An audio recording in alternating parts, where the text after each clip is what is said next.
ये मोदी सरकार, भाजपा सरकार किसानों के विरोधी एक ऐसा बिल लाई है जिसमें किसान मजबूर हो जाएगा साहूकारों का, किसान मजबूर हो जाएगा अडानी और अंबानी जैसे लोगों का। नमस्कार, TNN 24 न्यूज़ में फिर एक बार आपका स्वागत है। मैं हूं रियाज शेख। हम जलगांव में हैं। मुफ्ती हारून नदवी साहब किसी नाम के मोहताज नहीं। आप तो ले लिए। एक्चुअल में मैं यही समझाना चाह रहा कि लॉ और जिहाद, अब जिहाद जिसे कहते हैं, ये जिहाद को बदनाम करने की कोशिश कर रहे हैं। जिहाद पाकीज़ा अमल का नाम है। नशा मुक्ति केंद्र चलाना, नशे को खत्म करने की मेहनत करना, यह है जिहाद। 2 नंबरियों को खत्म करने की मेहनत करना, यह है जिहाद। जुल्म को खत्म करने की मेहनत करना, यह है जिहाद। जालिम के खिलाफ आवाज उठाना, यह है जिहाद। सिंगू बॉर्डर पर बैठकर अपने हक की लड़ाई लड़ना, यह है जिहाद। CA जैसे काले कानून के खिलाफ आवाज उठाना, जमहूरी तरीके से, संवैधानिक तरीके से, यह है जिहाद। किसानों के मुद्दे पर लड़ना, यह है जिहाद। तो जिहाद का मतलब है हर अच्छे काम को लागू करने की मेहनत करना और हर बुरे काम को, हर बुराई को खत्म करने की मेहनत करना, यह है जिहाद। बल्कि मैं तो ये कहूँगा। नमस्कार, TNN 24 न्यूज़ में फिर एक बार आपका स्वागत है। मैं हूं रियाज शेख। हम जलगांव में हैं। मुफ्ती हारून नदवी साहब किसी नाम के मोहताज नहीं। आप तो जानते हैं, हमेशा अपडेट देखते रहते हैं। वायरल न्यूज़ करके यहाँ से एक चैनल है जो काफ़ी फेमस चैनल है, और मुफ्ती हारून नदवी साहब एक परिचय के मोहताज नहीं है। उनसे हम बात करेंगे आज किसानों के मुद्दे पर। हम बात करेंगे लव जिहाद के मुद्दे पर, जिसे आज चर्चा में पूरे चैनलों ने रखा है। वो चैनल जो चाटू पत्रकारिता करते हैं, चाटू पत्रकारिता करके हम आज करेंगे सच का सामना। अगर आप में है दम तो देखते रहिए TNN 24 न्यूज़। और आइए हम चलते हैं मुफ्ती हारून नदवी साहब से और करते हैं कुछ गुफ्तगू।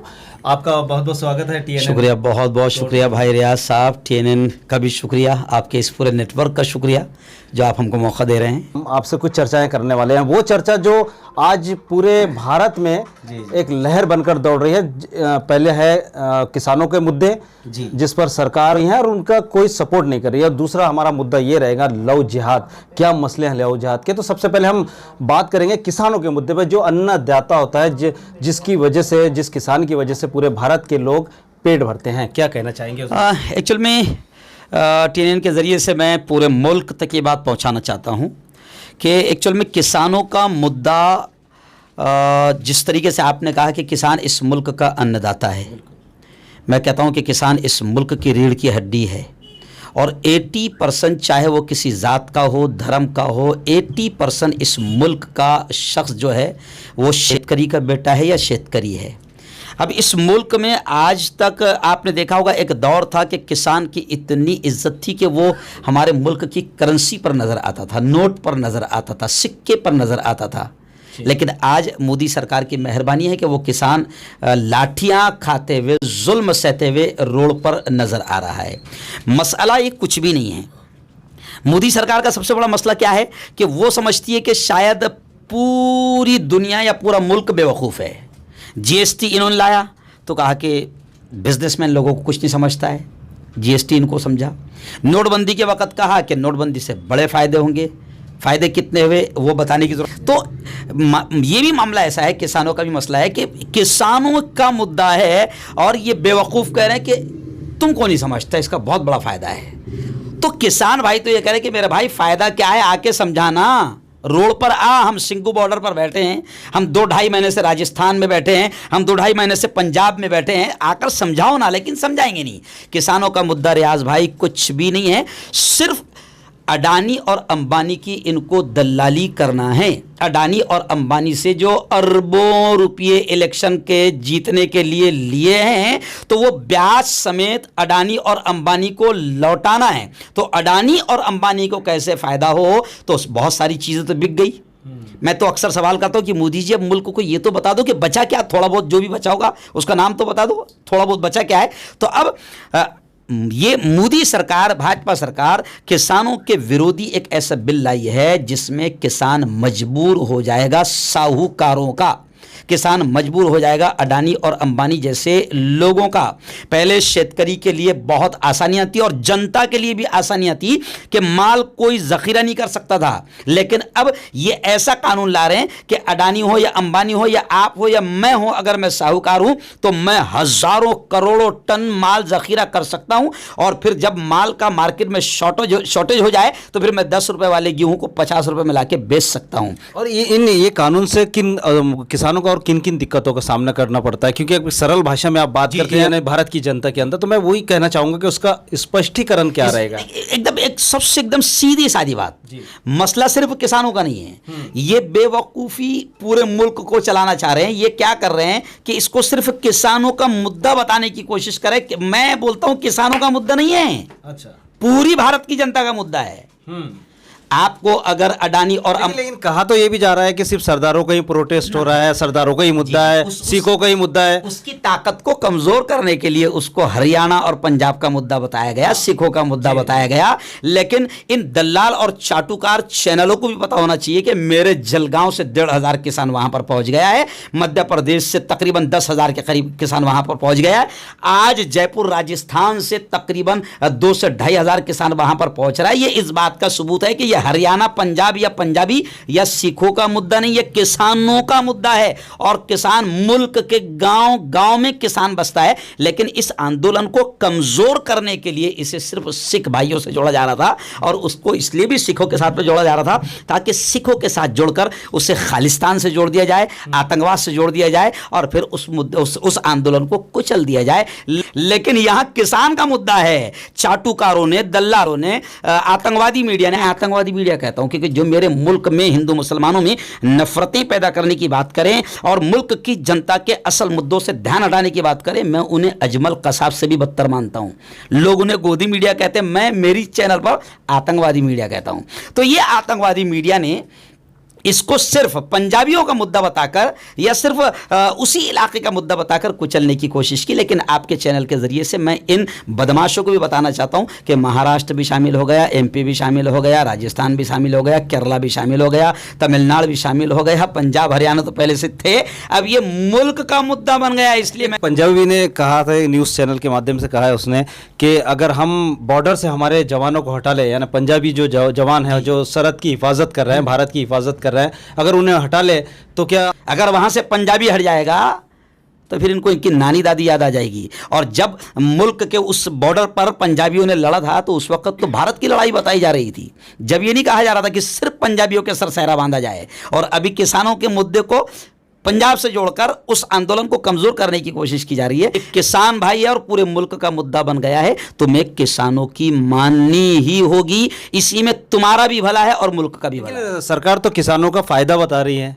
तो बताए ना, वही तो बता रही है। तो वही तो खास बात है, बहुत फायदा है। क्या फायदा ही नहीं मालूम, नहीं समझे आप? हाँ। बहुत फायदा है मित्रों, फायदा क्या है ये मुझे भी नहीं मालूम है अभी।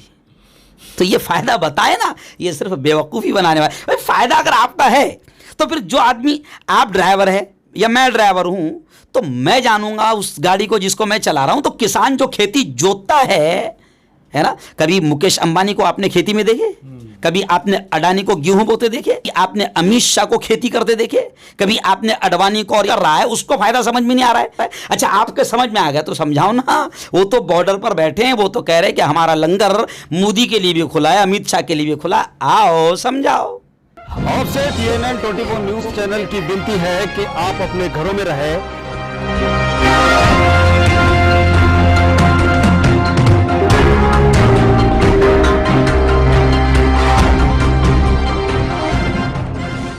ब्रेक के बाद फिर एक बार आपका स्वागत है। हम चर्चा कर रहे हैं मुफ्ती हारून नदवी साहब से, जो जलगांव से हैं, वायरल न्यूज़ के चीफ एडिटर भी हैं वो, और हम उनसे आगे भी बात जारी रखेंगे, गुफ्तगू जारी रखेंगे।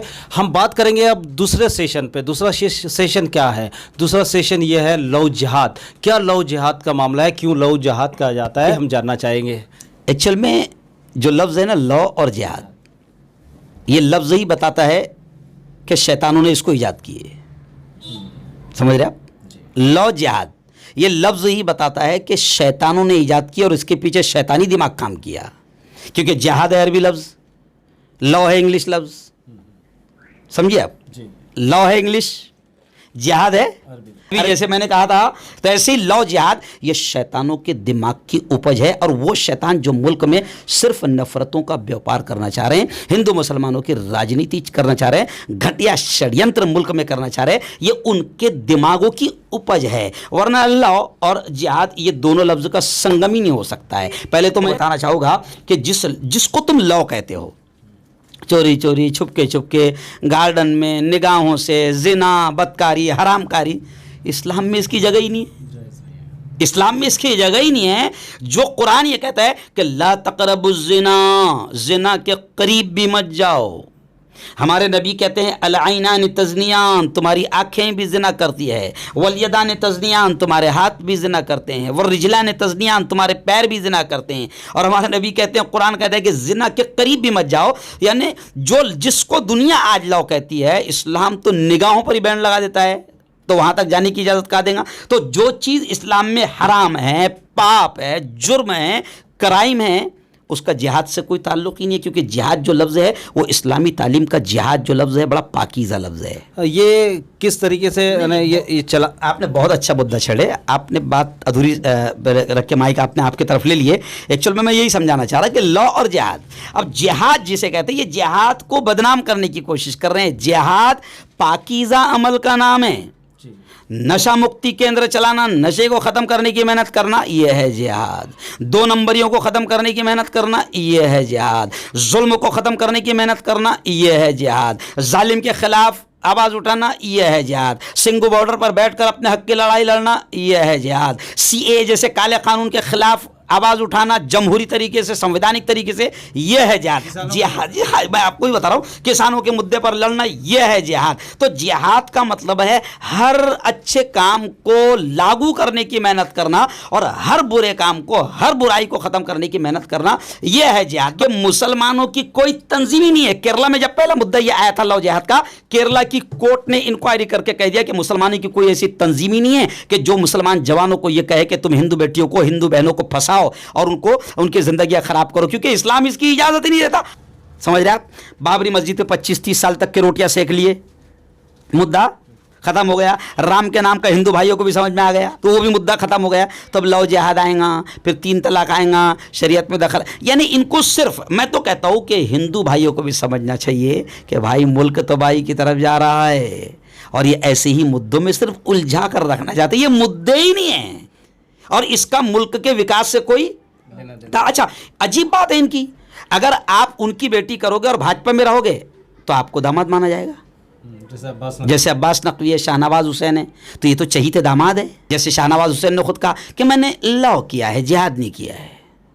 तो ये मक्खारी है। मुल्क को समझना चाहिए कि इनके पास कुछ बचा नहीं है और ये गलत मुद्दों में सिर्फ मुल्क को उलझाकर तबाही की तरफ ले जा रहे हैं। अब हिंदू, मुसलमान, जैन, क्रिश्चियन, दलित, बौद्ध, सब ने समझना चाहिए कि मुल्क अब तबाही की तरफ जा रहा है। अब गलत मुद्दों से भी रोको और मुल्क को भी बचाओ। मुफ्ती साहब, मेरा एक आखिरी प्रश्न रहेगा सिर्फ आपसे कि कोरोना में जो लॉकडाउन लगाया गया वो कहाँ तक सही था और उनसे किस चीज़ की तकलीफ हुई, किस भारत की जनता को किस तरीके से दिक्कतों का सामना करना पड़ा? एक्चुअल में कोरोना का कन्फ्यूज़न आज तक के मेरा भी बाकी है। कोरोना का कन्फ्यूज़न आज तक के मेरा बाकी है। और WHO की भी एक वीडियो भी वायरल हुई थी, आपने देखा होगा। ऐसा लग रहा था जैसे 6 महीने के बाद में उन्होंने हमको सबको बावला बनाए हैं। अच्छा, कोरोना इतना होशियार कैसा है? इलेक्शन के प्रचार में क्यों नहीं आता हो? सभाओं में क्यों नहीं आता? मोदी जी के प्रोग्राम में क्यों नहीं आता? योगी आदित्यनाथ की हैदराबाद की रैली में क्यों नहीं आता? अमित शाह की प्रेस कॉन्फ्रेंस में क्यों नहीं आता? तो ये पता चला कि एक बहुत बड़ा गेम चल रहा है। कोरोना बीमारी है लेकिन उसको हवा बनाया गया, क्योंकि उसके पीछे बहुत बड़ा गेम हो रहा है ना। अभी आंदोलन बढ़ जाएगा ना, तो मैं आपको चैलेंज करके कह रहा हूँ, आंदोलन अगर बढ़ गया तो कोरोना वहाँ भी फैल जाएगा। यानी ये गेम है, बीमारी है, इससे कोई इनकार नहीं। लेकिन जैसे इतने सारे लोग जो जिनका मृत्यु हो गई, कई लोगों को कोरोना घोषित कर दिया गया, कई लोगों को शमशान घाट पहुंचा दिया गया, कई लोगों को कब्रिस्तान पहुंचा दिया गया। क्या कहना चाहेंगे? कोरोना से मरे भी है ना लोग, कोरोना का इनकार नहीं है, लेकिन कोरोना की आड़ में गेम भी हुआ, इसका भी इनकार नहीं है। बड़े बड़े गेम हुए, क्योंकि हम सब जानते हैं कि किस तरीके से हॉस्पिटल्स को पैसा मिला, किस तरीके से प्राइवेट निधि आई, गवर्नमेंट से निधि आई, और फिर उसमें बाद में क्या हो रहा है, कि एक दवा खाने की रिपोर्ट आ रही निगेटिव, एक की आ रही पॉजिटिव, ज्यादातर हो रहा है। अगर हुकूमत सच्ची है तो क्लियर करे ना वो इन बातों। कोरोना एक डर का बिजनेस बन गया है, समझ रहे हैं आप, और इसको बिजनेस बनाया जा रहा है। और आपका कहने का मतलब है कि कोरोना वायरस की जो बीमारी थी, जो सेंटेंस थे उसके, तो कहीं ना कहीं शक के घेरे में है, ये कहना चाह वो है भी, लेकिन मिसाल के तौर पर है 10%, हुआ बना रहे 1 रुपया, है 10 पैसे। इसमें सरकार का क्या फायदा है? इसमें सरकार का ये फायदा है कि लॉकडाउन में बड़े बड़े गेम हो गए, फिर भी पूरे असल मुद्दों से पूरे ध्यान हट गया। जीडीपी उस वक्त तबाही पर थी, ध्यान हट गया। बेरोजगारी चरम पर पहुंच गई, ध्यान हट गया। सबका ध्यान लग गया कोरोना पर, क्योंकि जान बचाना है सबको, सबका ध्यान लग गया उसी पर। और ऐसा लग रहा है जैसे कोरोना वैक्सीन आ गई तो फिर अगला इलेक्शन मोदी जी बिल्कुल जीत जाएंगे, जैसे इन्होंने बहुत बड़ा जिहाद कामयाब कर लिए। तो कोरोना वैक्सीन के आड़ में रियाज भाई जो असल मुद्दे थे मुल्क के दब गए। हम कोरोना बीमारी का इनकार नहीं कर रहे, लेकिन कोरोना की आड़ में मुद्दे दब गए, असल मुद्दे दब गए। तो समझो लॉकडाउन खुला है तो ये थोड़े धरने आंदोलन भी हो रहा है, वरना अगर ये कोरोना और लॉकडाउन नहीं रहता था ना तो धरने आंदोलन बहुत बड़े बड़े हो सकते थे। तो इसमें हुकूमत का सबसे बड़ा फायदा ये हुआ कि आवाज़ें ऑटोमेटिक दब गई, क्योंकि मेरे दिल में तो डर बैठ गया कि मैं नमाज को भी जाने को डर रहा हूँ, तो मैं आंदोलन में कहाँ जाऊँगा। और लॉकडाउन के बहाने से आंदोलन की इजाज़त भी नहीं मिल रही है, तो ये इजाज़त नहीं देकर अभी अगर किसानों का आंदोलन बढ़ गया ना तो फिर कोरोना भी बढ़ जाएगा। नहीं समझ रहे आप? अभी किसानों का आंदोलन सख्त हो गया ना तो आतंकवादी भी बॉर्डर पे से आ जाएगी। अभी 5 तो मिल गए, समझ रहे आप? तो आप गेम समझिए कि अभी जैसी अगर किसानों का आंदोलन ज़्यादा बढ़ते दिखा तो फिर कश्मीर में से आतंकवादी घुसते हुए नजर आ जाएंगे, पाकिस्तान बॉर्डर से आ जाएंगे, चाइना से आ जाएंगे, यानी उसके बहाने से किसी भी तरीके से किसानों के आंदोलन को भी ख़त्म किया जाएगा। ये थे हमारे साथ में मुफ्ती हारून नदवी साहब, जो अपने बेबाक अंदाज में जवाब देने में बिल्कुल फेमस है। पूरे भारत में लोग उनकी न्यूज़ को देखते हैं और बेबाक अंदाज, बिना रोके टोके, बिना किसी बात को लेके या किसी एक मुद्दे को लेकर ऐसी चर्चाओं में रहते हैं कि वो अपनी बेबाक अंदाजी से जाने जाते हैं, पहचाने जाते हैं। जलगांव के वायरल न्यूज़ के चीफ एडिटर है, जहां से जलगांव से आप उन्हें मेरे साथ देख रहे थे TNN 24 न्यूज़ चैनल की स्क्रीन पर। तो आगे भी बने रहिए मेरे साथ और देखते रहिए TNN 24 news. Cameraman Sanjay Tiwari के साथ रियाज शेख, जलगांव।